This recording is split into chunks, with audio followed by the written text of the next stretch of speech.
Shalom, saudaraku yang dikasihi Tuhan Yesus Kristus. Tiba saatnya saya akan menyampaikan tentang skema di mana munculnya malaikat burung Garuda yang ditulis di dalam kitab Nabi Yesaya pasal 46 ayat 9 sampai 11.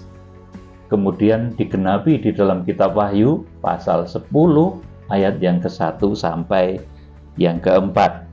Saudara, tentang skema kitab Wahyu kita sudah bersama sering belajar, terutama tentang 7 tahun terakhir dari A sampai E. Ini sudah sering kita pelajari dan saudara sudah paham.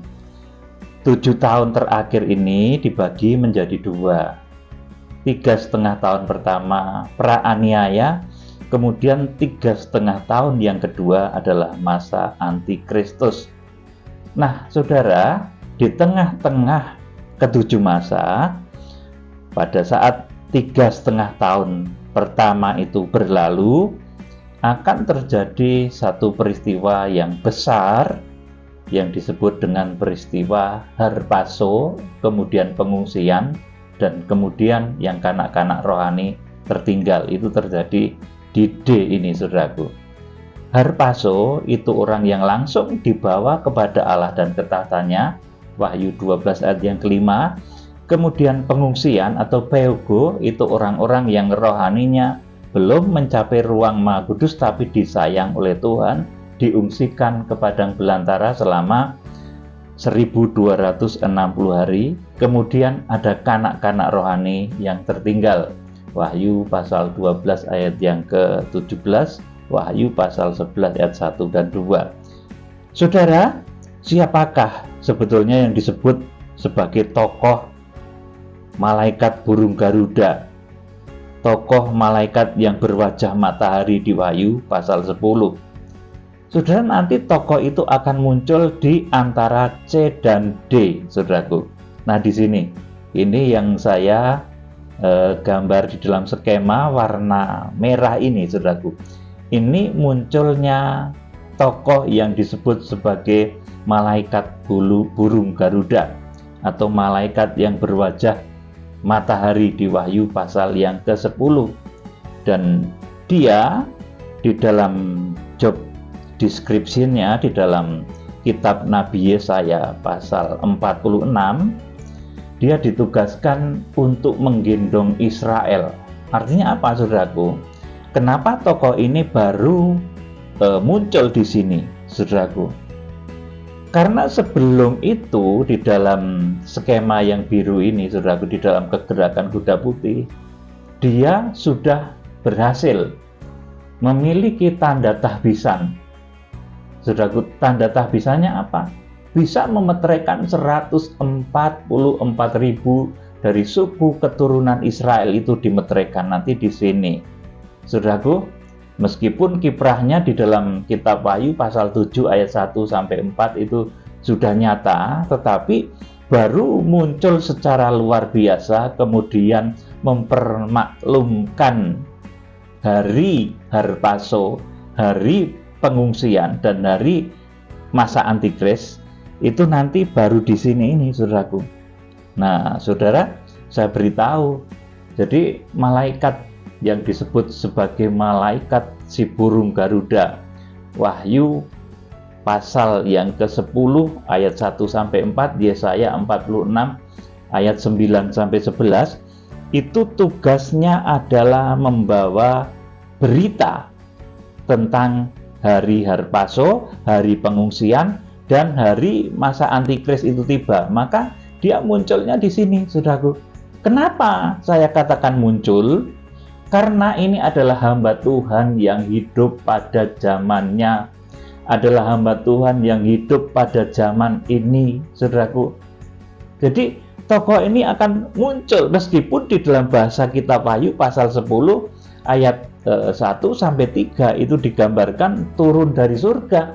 Nah, ini seperti kejadian yang terjadi kepada nubuat yang disampaikan oleh Nabi Maleaki. Di sana juga dikatakan bahwa Elia itu akan turun dari langit, tapi ternyata bentuknya Yohanes Pembaptis. Wujudnya itu Yohanes Pembaptis, saudaraku. Nah, di sini pula tokoh yang nanti membawa berita, saudaraku. Berita harpaso, berita pengungsian, dan berita masa antikris itu terjadi, itu adalah tokoh yang muncul seperti Yohanes Pembaptis. Tugasnya pun persis, saudara, hampir sama, bukan persis, tetapi hampir sama atau identik. Kita akan membaca dalam kitab Nabi Maleakhi pasal 4 ayat 5 sampai 6. Dibaca Pak Nendra, kitab Nabi Maleakhi pasal 4 ayat 5 sampai 6. Sesungguhnya aku akan mengutus Nabi Elia kepadamu menjelang datangnya hari Tuhan yang besar dan dahsyat itu. Terus, maka ia akan membuat hati bapak-bapak berbalik kepada anak-anaknya, dan hati anak-anak kepada bapak-bapaknya, supaya jangan aku datang memukul bumi sehingga musnah. amin. Ini tugas Nabi Elia yang digambarkan juga turun dari langit, karena Nabi Elia sudah diangkat dengan kereta berapi, ya saudaraku.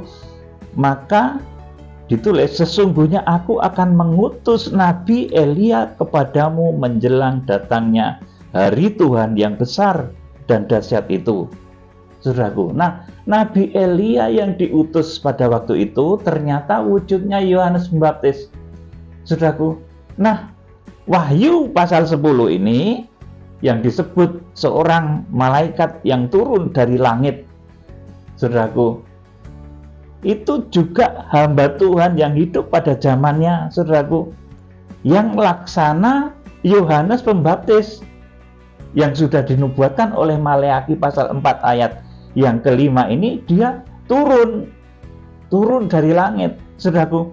Maka ia akan membuat hati bapak-bapak berbalik kepada anak-anaknya, dan hati anak-anak kepada bapak-bapaknya, supaya jangan aku datang memukul bumi sehingga musnah. Jadi tugasnya malaikat si burung Garuda, Yesaya 46 ayat 9 sampai 11, Wahyu pasal yang ke-7 ayat 1 sampai ke-4. Tugasnya itu di sini, saudaraku, di antara B dan C ini. Dia akan dipakai oleh Tuhan, kalau dalam bahasa kitab Nabi Yesaya pasal 46 itu menggendong Israel. Nah, kemudian saudaraku, kalau di dalam bahasa kitab Nabi Maleakhi pasal 4 ini digambarkan tugasnya itu membuat hati bapak-bapak berbalik kepada anaknya, dan hati anak-anak kepada bapak-bapaknya. Tugas malaikat Sang Surya ini dan nanti menjadi tanda prestasi yang dimilikinya, menjadi tanda bahwa dia itu utusan yang dilantik Tuhan, yang memegang gulungan kitab kecil terbuka, adalah membuat hati anak-anak itu menunjuk kepada Israel, berbalik kepada Bapa, saudaraku, dan hati Bapa berbalik kepada anak. Saudaraku, ini menunjuk kegerakan besar di akhir zaman yang namanya kegerakan kuda putih. Ini yang di skema warna biru ini, saudaraku. Jadi kegerakan kuda putih ini, saudaraku, bertujuan untuk membuat hati anak-anak itu berbalik kepada Bapa. Hati bangsa Israel itu berbalik kepada Bapa, kepada Tuhan Yesus, mengaku bahwa Tuhan adalah juru selamat, adalah penebus, adalah Mesias yang dijanjikan. Jadi ini kegerakan besar, saudaraku. Dan yang menjadi pemimpin dari kegerakan besar ini adalah malaikat yang disebut sebagai malaikat Sang Surya, atau disebut sebagai malaikat si burung Garuda kalau dalam kitab Nabi Yesaya pasal 46 ayat 9 sampai 11. Saudaraku, dia akan memimpin kegerakan ini, saudaraku. Dan nanti akan ditandai dengan keberhasilan. Dia berhasil memeteraikan 144.000 dari suku keturunan Israel itu nanti akan dimeteraikan. Nah, saudara, kalau ada hamba Tuhan yang dipakai oleh Tuhan, diurapi Roh Kudus, kemudian lewat kepemimpinannya berhasil mempertobatkan, memeteraikan bangsa Israel di dalam jumlah letter Lux-nya adalah 144.000 dari suku keturunan Israel. Jadi ada pertobatan massal di Israel lewat pimpinan hamba Tuhan ini. Lewat kegerakan yang dipimpin hamba Tuhan ini akan ada kegerakan besar yang mempertobatkan bangsa Israel secara luar biasa. Di sana akan ada pertobatan massal yang besar. Itulah tanda tahbisan atau tanda kalau dia itu malaikat sang surya. Saudaraku, tandanya lewat kepemimpinannya, maka Israel itu bisa dimeteraikan. Nanti itu menjadi gulungan kitab yang terbuka di dalam kitab Wahyu pasal yang ke-10. Yuk kita baca sekarang dalam kitab Wahyu pasal 7 dulu. Wahyu pasal 7. Ya, Wahyu pasal 7 ayat 1 sampai yang ke-4 dibaca Pak Nendra. Kemudian daripada itu, aku melihat 4 malaikat berdiri pada keempat penjuru bumi, Ya, dan mereka menahan keempat angin bumi, supaya jangan ada angin bertiup di darat, atau di laut, atau di pohon-pohon. terus Dan aku melihat seorang malaikat lain muncul dari tempat matahari terbit. Ia membawa meterai Allah yang hidup, dan ia berseru dengan suara nyaring kepada keempat malaikat yang ditugaskan untuk merusakkan bumi dan laut. Katanya, Amin. Di sini dulu. Dan aku melihat seorang malaikat lain yang muncul dari matahari terbit. Nah, ini dari timur. Kalau dalam kitab Nabi Yesaya pasal 46, saudaraku, di sini tokoh dari timur itu akan bekerja, saudaraku, dalam satu kegerakan besar yang disebut kegerakan kuda putih, yang disebut kegerakan menjangkau bangsa Israel, yang disebut sebagai kegerakan pemeteraian terhadap bangsa Israel. Itu di bawah pimpinan malaikat yang berwajah matahari ini, saudaraku.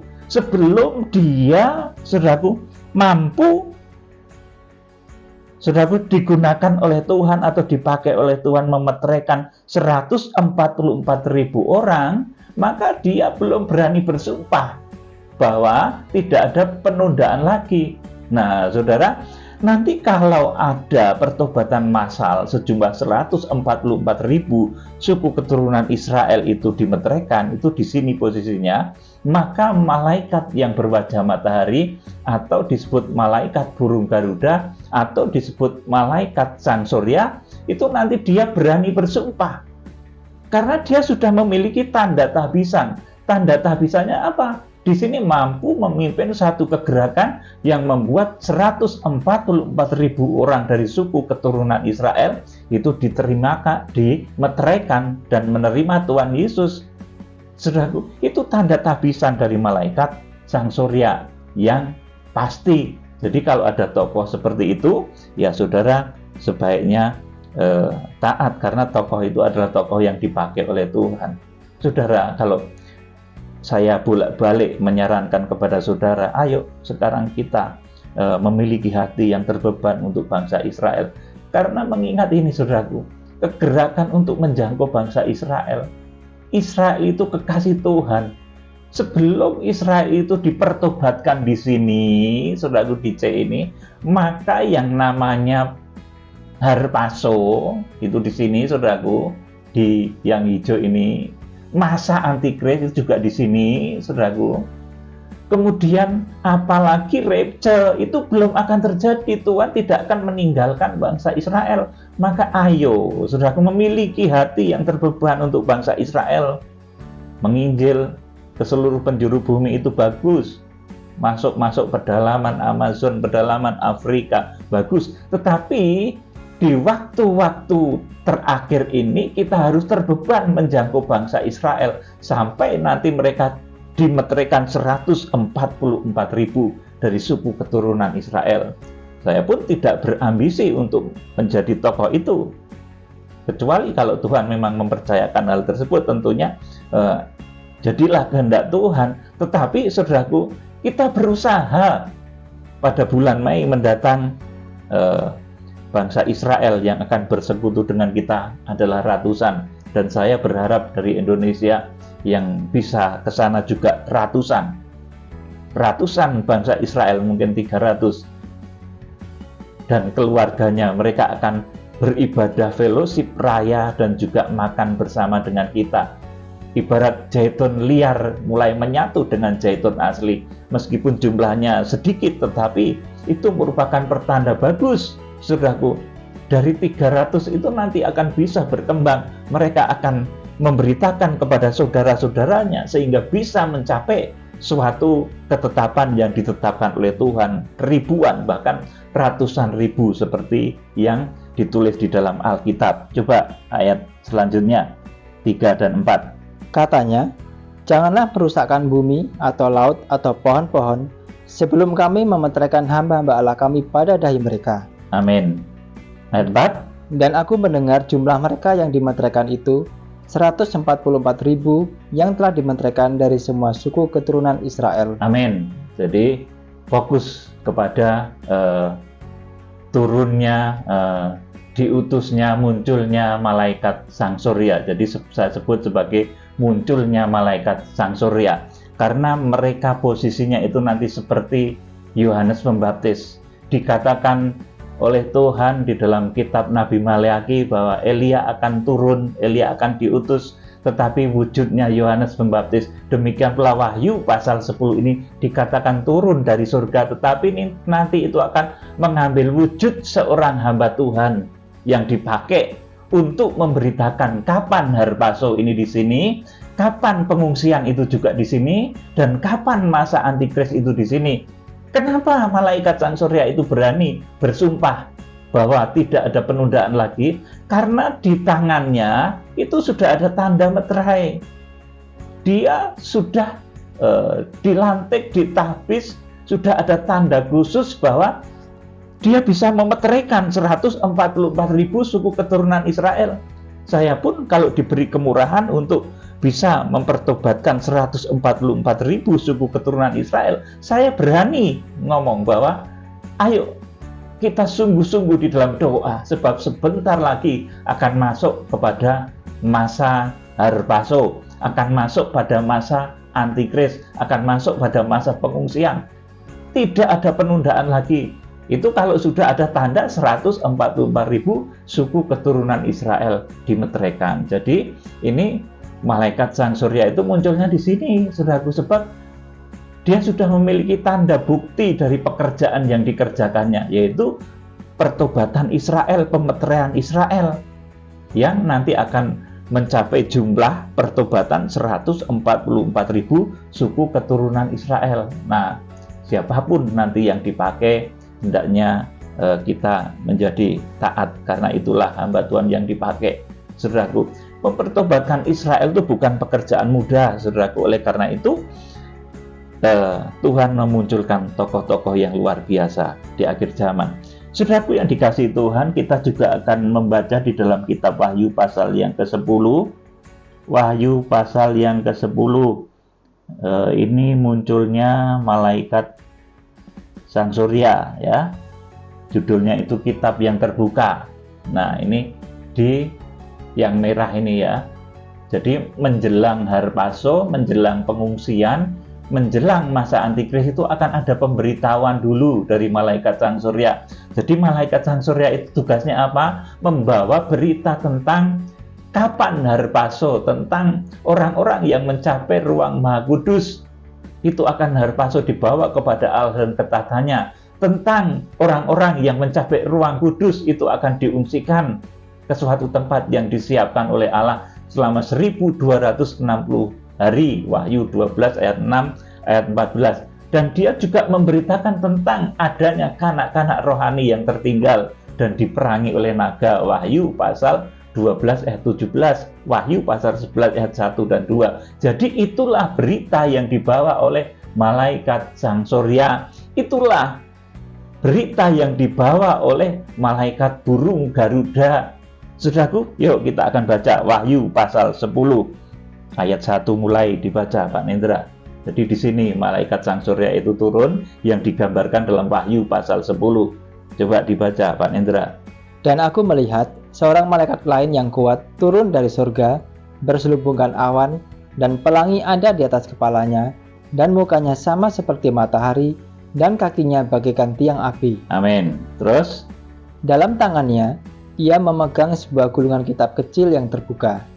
Ia menginjakkan kaki kanannya di atas laut dan kaki kirinya di atas bumi. Amin. Jadi tanda tahbisan kalau dia itu malaikat sang surya, dia memegang sebuah gulungan kitab kecil yang terbuka. Apa itu? Itu prestasi yang ada di dalam tangan malaikat sang surya itu.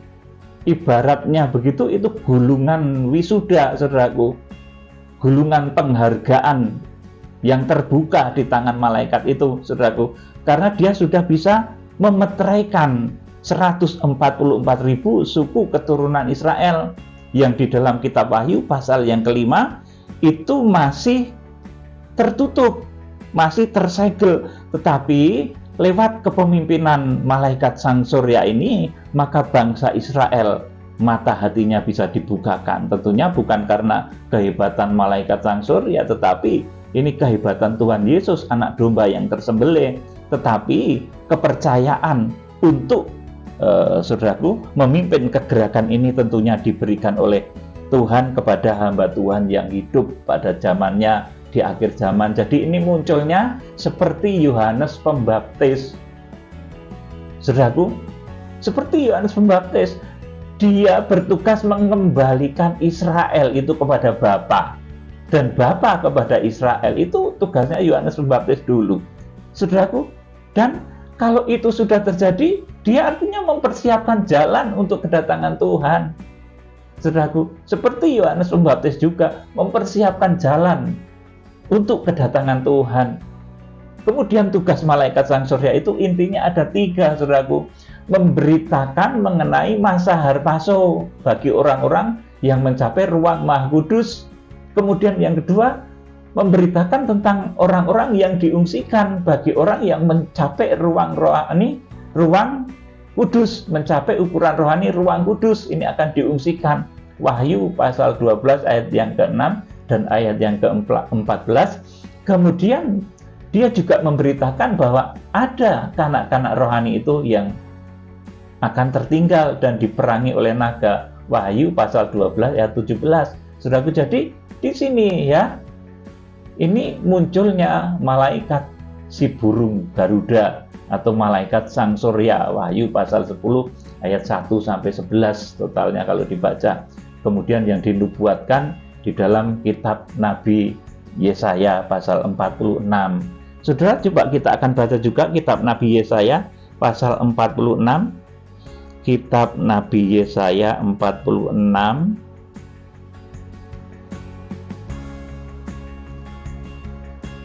Ya, mulai ayat yang ke-4 dibaca Pak Nendra. Yesaya 46 mulai ayat 4. Sampai masa tuamu, aku tetap dia, dan sampai masa putih rambutmu, aku menggendong kamu. Terus, aku telah melakukannya, dan mau menanggung kamu terus. Aku mau memikul kamu, dan menyelamatkan kamu. Amin. Ini tugasnya malaikat si unggas nasar, malaikat burung Garuda yang dipanggil dari timur, dari negeri yang jauh itu untuk menggendong Israel. Ini, saudaraku, untuk pertobatan bangsa Israel, untuk dimeteraikannya bangsa Israel. Maka Tuhan mengutus hambanya di akhir zaman yang disebut sebagai unggas dari timur, saudaraku. Makanya di dalam Wahyu pasal yang ke-7 tadi juga ada malaikat dari timur, saudaraku, yang membawa meterai Allah yang hidup, saudaraku. Sebab ini kaitan dengan Yesaya pasal 46 itu. Tugasnya itu menggendong Israel, membawa Israel, menggendong Israel itu kembali pada bapaknya, saudaraku. Seperti tugas Yohanes Pembaptis, saudaraku. Kemudian langsung ayat yang ke-8. Ingatlah hal itu dan jadilah malu. Pertimbangkanlah dalam hati, hai orang-orang pemberontak. Terus, ingatlah hal-hal yang dahulu dari sejak purbakala, bahwasanya akulah Allah dan tidak ada yang lain. Terus, akulah Allah dan tidak ada yang seperti aku, yang memberitahukan dari mulanya hal yang kemudian, terus, dan dari zaman purbakala apa yang belum terlaksana, yang berkata, keputusanku akan sampai, dan segala kehendakku akan kulaksanakan. Iya, jadi keputusan Tuhan dan segala kehendak Tuhan itu akan dilaksanakan dengan cara ayat 11. Yang memanggil burung buas dari timur, dan orang yang melaksanakan putusanku dari negeri yang jauh. Aku telah mengatakannya, maka aku hendak melangsungkannya. Aku telah merencanakannya, maka aku hendak melaksanakannya. Amin. Jadi inilah tugas dari malaikat Sang Surya itu menggendong Israel. Artinya membawa bangsa Israel itu digendong, dibawa kembali kepada Bapa, saudaraku, sampai bangsa Israel itu nanti mengalami pemeteraian, pertobatan dan pemeteraian sejumlah 144.000 suku keturunan Israel itu nanti dimeteraikan. Kalau di dalam kitab Nabi Maleakhi tadi ini digambarkan sebagai tugas tugas Elia yang turun itu adalah untuk membuat hati bapak-bapak berbalik kepada anaknya dan hati anak-anak berbalik kepada bapaknya. Dan saudaraku, di dalam kitab Wahyu pasal yang ke-7 ayat 1 sampai 4, malaikat si burung Garuda atau malaikat Sang Surya itu, saudaraku, dia disebut sebagai malaikat yang membawa meterai Allah yang hidup. Jadi lewat kepemimpinan tokoh ini, dan ini hamba Tuhan yang hidup, saudaraku, bukan arwah, saudaraku, tapi ini hamba Tuhan yang hidup yang memimpin kegerakan, dan kegerakan itu intinya adalah pertobatan Israel, saudaraku. Jadi untuk menjangkau bangsa Israel, Tuhan akan memunculkan tokoh ini, saudaraku, dan munculnya nanti bisa ditahbisnya, kemudian bisa dilihat secara nyata perbuatannya baru di sini. Kalau di sini ya tentunya belum, saudaraku, meskipun sudah bekerja tapi belum secara terang-terangan menyatakan diri, saudaraku. Baru di sini setelah ada pertobatan massal bagi bangsa Israel, dia wani bersumpah, saudaraku, berani. Sebentar lagi pengangkatan, sebentar lagi pengungsian, sebentar lagi masa antikris, berani. Karena di tangannya itu sudah ada tanda wisuda, saudaraku. Ada gulungan kitab yang terbuka. Maka dia berani, saudaraku, menyatakan kalau setelah lewat kepemimpinannya bangsa Israel itu dimeteraikan secara massal 144.000, ya dia akan berani. Ayo siap-siap, ini masa Harpaso sudah tidak akan lama lagi, masa pengungsian tidak akan lama lagi, masa antikris sudah tidak akan lama lagi. Saudaraku, jadi di sini ya, ini kiprahnya malaikat Sang Surya secara luar biasa. Kemudian di sini detik-detik menjelang masa Harpaso, Wahyu 12 ayat yang kelima, detik-detik menjelang pengungsian, Wahyu pasal 12 ayat 6 ayat 14, dan detik-detik dari datangnya masa antikris, itu malaikat Sang Surya sudah bersumpah. Dia berani berkata, tidak ada penundaan lagi. Karena apa? Karena dia sudah punya prestasi mempertobatkan 144.000 suku keturunan Israel. Nah, saudaraku, itu menjadi ciri bagi kita semua juga yang harus kita ketahui. Kalau ada pertobatan massal di bangsa Israel yang meliputi ratusan ribu, bahkan jutaan, itu artinya masa antikris sudah dekat banget. Saudaraku, yuk kita akan membaca di dalam kitab Wahyu pasal 10. Sekarang Wahyu pasal yang ke-10. Ayat yang ke tadi sampai ayat berapa, Pak Nindra? Ayat 2 ya, langsung ayat 2 lagi. Ayat 2. Wahyu 10 ayat 2 ya. Dalam tangannya ia memegang sebuah gulungan kitab kecil yang terbuka. Terus ia menginjakkan kaki kanannya di atas laut dan kaki kirinya di atas bumi. Amin. Ini satu prestasi lagi. Selama tokoh ini masih memimpin kegerakan, maka ia akan mampu menginjak, saudaraku, antikris. Kaki kanannya itu akan menekan antikris sehingga antikris belum muncul. Jadi selama malaikat Sang Surya ini masih memimpin kegerakan, antikris ini nggak bisa muncul, saudaraku. Kemudian dan kaki kirinya di atas bumi, kaki kirinya itu juga bisa menekan supaya nabi palsu tidak muncul. Nanti baru muncul di Wahyu pasal 13 ayat yang ke-11. Kalau antikris itu Wahyu pasal 13 ayat 1, kemudian nabi palsu itu Wahyu 13 ayat yang ke-11. Itu masih ditahan selama kepemimpinan malaikat Sang Surya ini. Nah, setelah mereka itu yang menahan itu disingkirkan, di dalam bahasa Alkitab seperti itu, disingkirkannya dengan cara apa? Saudaraku, melalui 3 metode. Karena di akhir zaman ada bahaya besar.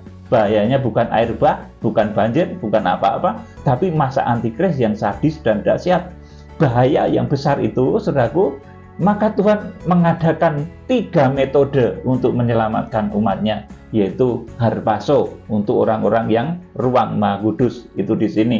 Kemudian diungsikan itu untuk orang-orang yang berada di ruang kudus. Kalau yang ruang Maha Kudus tadi harpazo, kalau yang mencapai ruang kudus itu diungsikan dan kanak-kanak rohani tertinggal. Kemudian nanti yang diungsikan tuh di sini, saudaraku, di sini di satu tempat yang disediakan oleh Allah selama 1260 hari.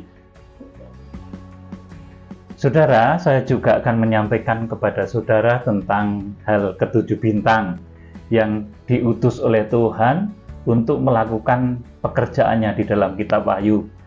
Baik untuk melakukan penyucian, pendamaian, kemudian mereka juga berandil besar di dalam pertobatan bangsa Israel ini. Kemudian mereka juga pelaksana dari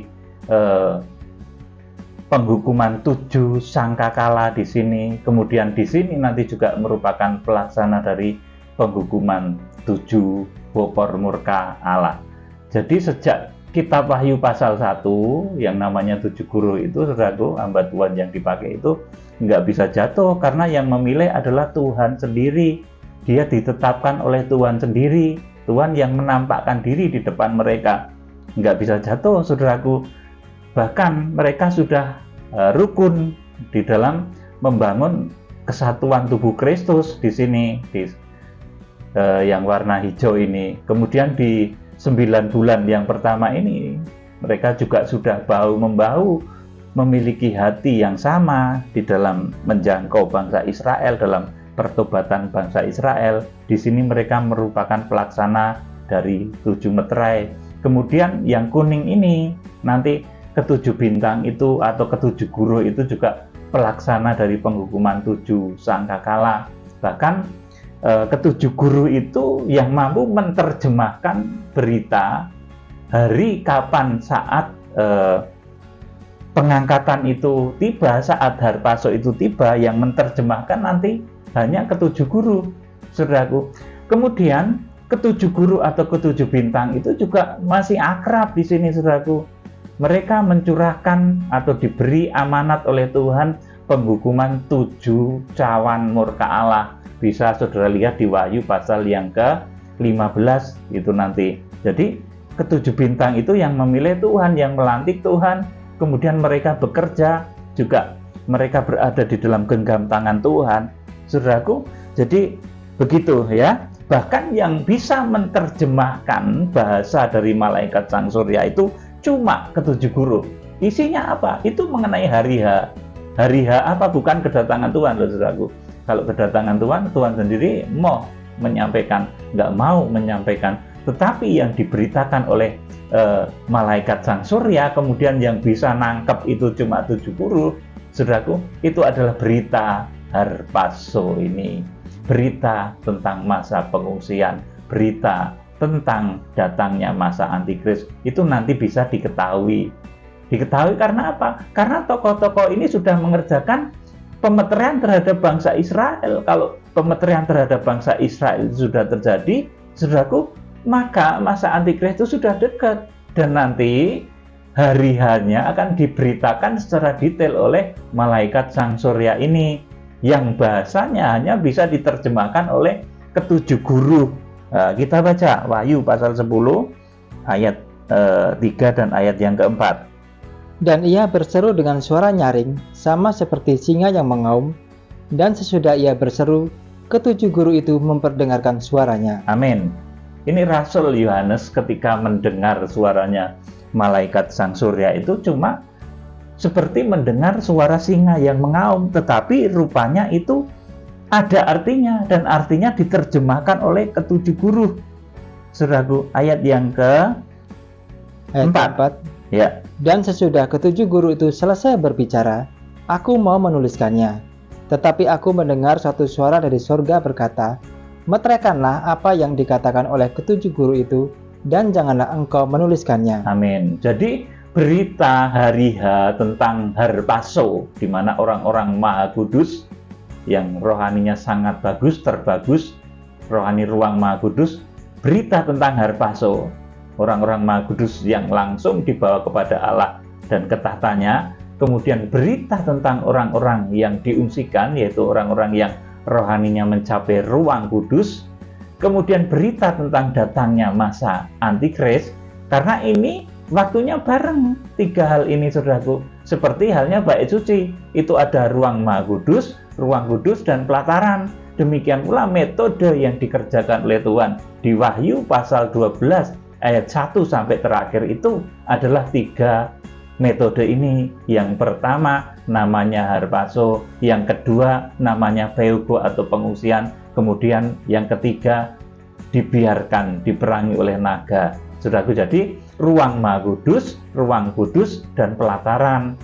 Saudaraku, nah malaikat Sang Surya ini nanti akan mendapatkan satu hikmat untuk mengatakan hari H Harpaso ini, hari H untuk Peugo, untuk pengungsian, hari H yang betul-betul A1 istilahnya, original, saudaraku, nanti betul-betul itu digenapi, itu akan diterima oleh malaikat Sang Surya, yang kemudian berita itu akan disaut. Yang mengerti cuma 7 guru, bahkan Rasul Yohanes pun tidak paham. Dan ketika Rasul Yohanes itu mengertinya adalah dari ketujuh guru. Dan sesudah ketujuh guru itu berseru, dan sesudah ketujuh guru itu selesai berbicara, aku mau menuliskannya, tetapi aku mendengar suatu suara dari surga berkata, meteraikanlah apa yang dikatakan oleh ketujuh guru itu, dan jangan engkau menuliskannya. Ini karena menyangkut hari Harpaso. Sebetulnya Rasul Yohanes dahulu sudah ngerti ini kapan hari Harpaso, tahun berapa gitu sudah tahu, tapi dimeteraikan. Ya saudaraku, yang tidak boleh diketahui ini saat kedatangan Tuhan. Ini nggak boleh, Tuhan ngomong, nggak usah dikata-katakan. Baik Tuhan ketika dalam tubuh jasmani ditanya nggak mau hari kedatangan anak manusia. Tuhan ketika bangkit ditanya juga nggak mau lagi menjawab, saudaraku. Tetapi saudaraku, mengenai hari Harpaso, mengenai saat pengungsian, mengenai masa antikris tiba, ini nanti akan diberitakan.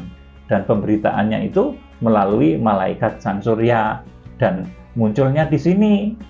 Kenapa bisa begitu, saudaraku? Karena berulang-ulang saya sampaikan, karena dia sudah punya prestasi, yaitu pertobatan bangsa Israel, saudaraku, yang memenuhi kuota yang ditetapkan oleh Tuhan, 144.000 suku keturunan Israel.